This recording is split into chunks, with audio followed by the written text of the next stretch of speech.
of 2 Chronicles. Solomon, son of David, established himself firmly over his kingdom, for the Lord his God was with him and made him exceedingly great. Then Solomon spoke to all Israel, to the commanders of thousands and commanders of hundreds, to the judges and to all the leaders in Israel, the heads of families. And Solomon and the whole assembly went to the high place at Gibeon.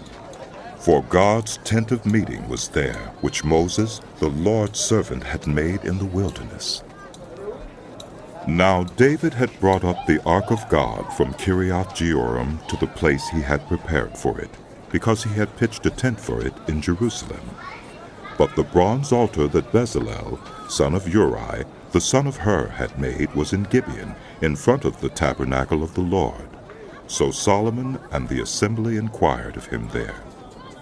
Solomon went up to the bronze altar before the Lord in the tent of meeting and offered 1,000 burnt offerings on it. That night God appeared to Solomon and said to him, "Ask for whatever you want me to give you." Solomon answered God, "You have shown great kindness to David my father, and have made me king in his place. Now, Lord God, let your promise to my father David be confirmed. For you have made me king over a people who are as numerous as the dust of the earth. Give me wisdom and knowledge, that I may lead this people. For who is able to govern this great people of yours?"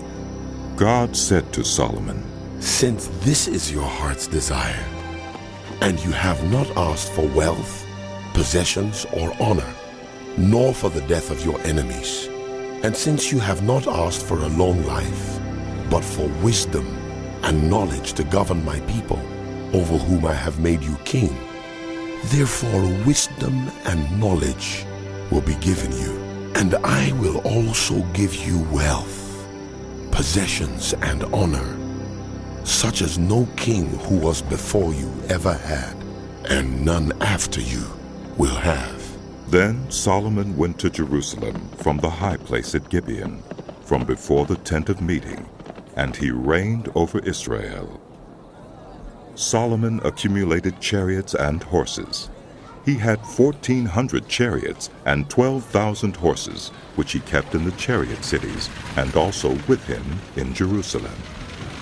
The king made silver and gold as common in Jerusalem as stones, and cedar as plentiful as sycamore fig trees in the foothills. Solomon's horses were imported from Egypt and from Cuwe. The royal merchants purchased them from Cuwe at the current price.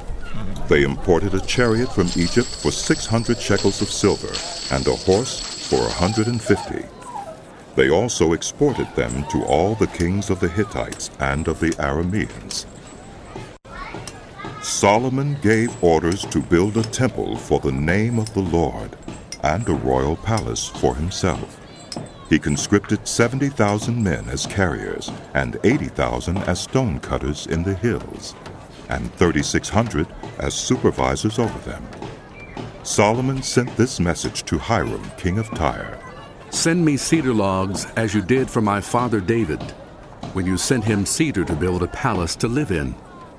Now I'm about to build a temple for the name of the Lord my God, and to dedicate it to him for burning fragrant incense before him, for setting out the consecrated bread regularly, and for making burnt offerings every morning and evening, and on the Sabbaths, at the new moons, and at the appointed festivals of the Lord our God.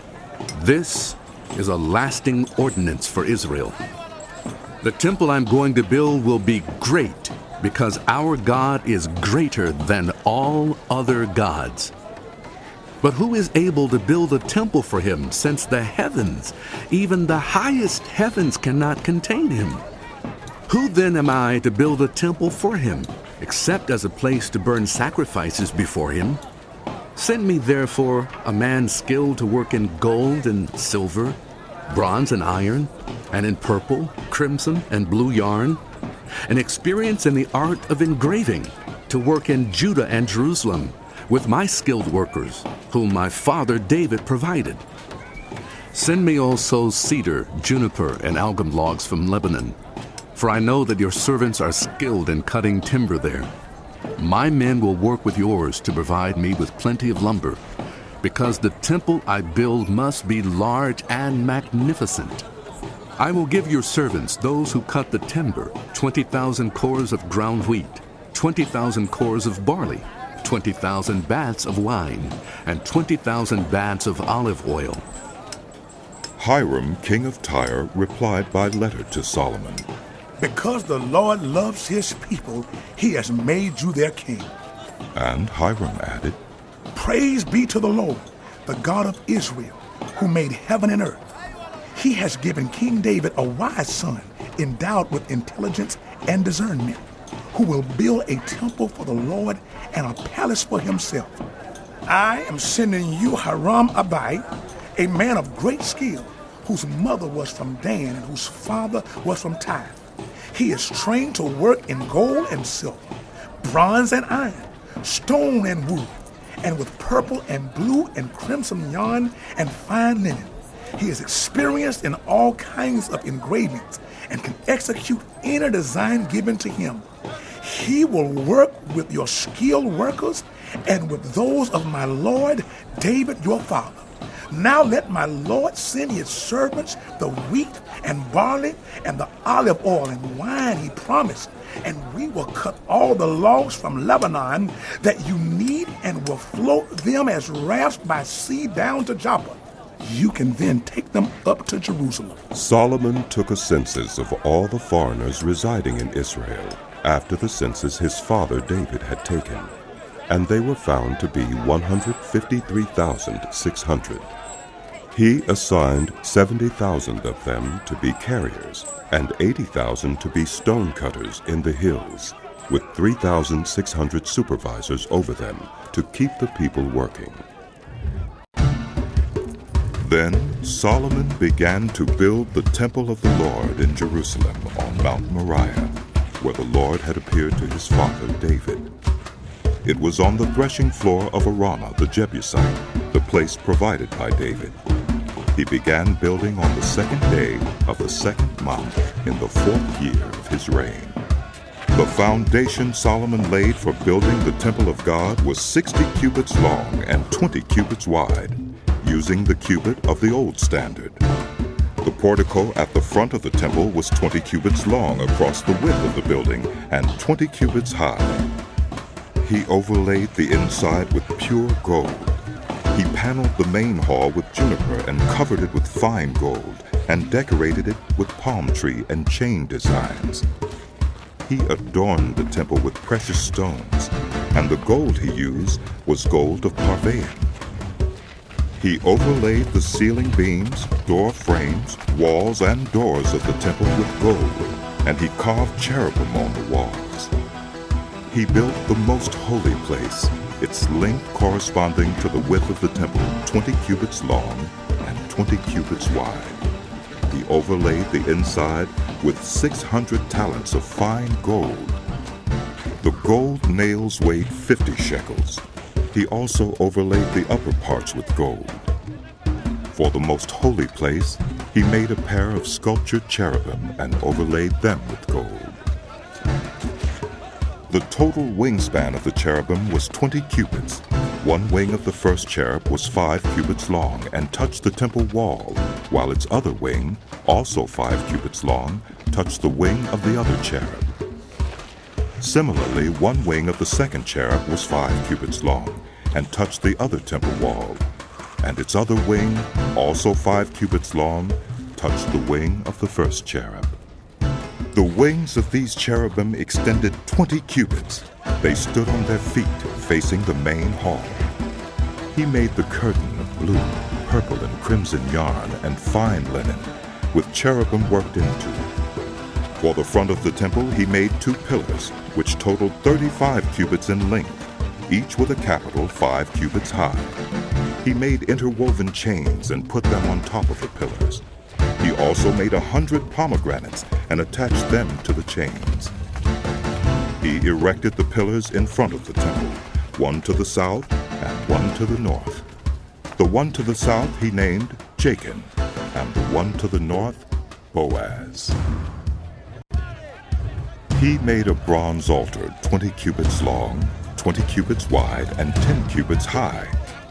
He made the sea of cast metal, circular in shape, measuring 10 cubits from rim to rim and 5 cubits high. It took a line of 30 cubits to measure around it. Below the rim, figures of bulls encircled it, 10 to a cubit. The bulls were cast in 2 rows in one piece with the sea. The sea stood on 12 bulls, 3 facing north, 3 facing west, 3 facing south, and 3 facing east. The sea rested on top of them, and their hindquarters were toward the center. It was a handbreadth in thickness, and its rim was like the rim of a cup, like a lily blossom. It held 3,000 baths. He then made 10 basins for washing, and placed 5 on the south side and 5 on the north. In them, the things to be used for the burnt offerings were rinsed, but the sea was to be used by the priests for washing. He made 10 gold lampstands according to the specifications for them and placed them in the temple, 5 on the south side and 5 on the north. He made 10 tables and placed them in the temple, 5 on the south side and 5 on the north. He also made 100 gold sprinkling bowls. He made the courtyard of the priests, and the large court, and the doors for the court, and overlaid the doors with bronze. He placed the sea on the south side, at the southeast corner, and Huram also made the pots and shovels and sprinkling bowls. So Huram finished the work he had undertaken for King Solomon in the temple of God. The 2 pillars, the 2 bowl-shaped capitals on top of the pillars, the 2 sets of network decorating the 2 bowl-shaped capitals on top of the pillars, the 400 pomegranates for the 2 sets of network, 2 rows of pomegranates for each network, decorating the bowl-shaped capitals on top of the pillars, the stands with their basins, the sea and the 12 bulls under it, the pots, shovels, meat forks, and all related articles. All the objects that Huram made for King Solomon for the temple of the Lord were of polished bronze. The king had them cast in clay molds in the plain of the Jordan, between Succoth and Zarethan.